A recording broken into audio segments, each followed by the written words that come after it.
कराडच्या कृष्णघाट परिसरात एका महिलेला अतिविषारी गोणाच्या पिल्लाचा दंश, तर 3 दिवसापूर्वीच कृष्णा घाटावर होती 11 अतिविषारी गोणाची पिल्ले। कराड महानगरपालिकेची बेजबाबदारपणा की निष्काळजीपणा, नक्की याला काय नाव द्यायचं? नमस्कार, मी संतोषी जगदाळे आणि आपण पाहत आहात सतर्कनीय न्यूज।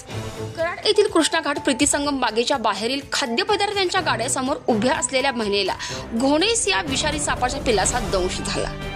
सदर घटनेची माहिती मिळताच कराडमधील प्राणी मित्र वाईल्ड हार्ट रेस्क्यू टीमचे सदस्य मयूर लोहाना तात्काळ घटनास्थळी पोहोचून त्यांनी सदर घोणाचे पिल्लू ताब्यात घेतले आहे।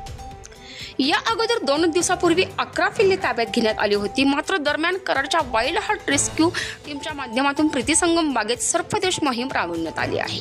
याबरोबरच बाग व परिसर बंद ठेवण्याबाबत नगरपालिकेला निवेदनही केले होते। मात्र या निवेदनाकडे नगरपालिकेने दुर्लक्ष केले की काय, असाही प्रश्न इथे निर्माण होताना दिसत आहे। कराड नगरपालिकेचा बेजबाबदारपणा की निष्काळजीपणा, याला नक्की काय नाव द्यायचे हाही प्रश्न समोर येताना दिसत आहे।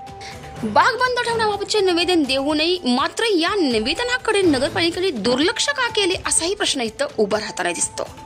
दरम्यान सर्पदंश झालेल्या महिलेला कराड येथील रुग्णालयात उपचारार्थ दाखल करण्यात आले आहे आणि या ठिकाणी अजूनही गोणसची पिल्ले असण्याची दाट शक्यता असून याबाबत कराड नगरपालिकेने योग्य ती खबरदारी घेणे आवश्यक आहे आणि सतर्क राहणे देखील आवश्यक आहे, अशी समस्त आणि रास्त मागणी समस्त कराड नगरवासियांकडून होताना दिसत आहे।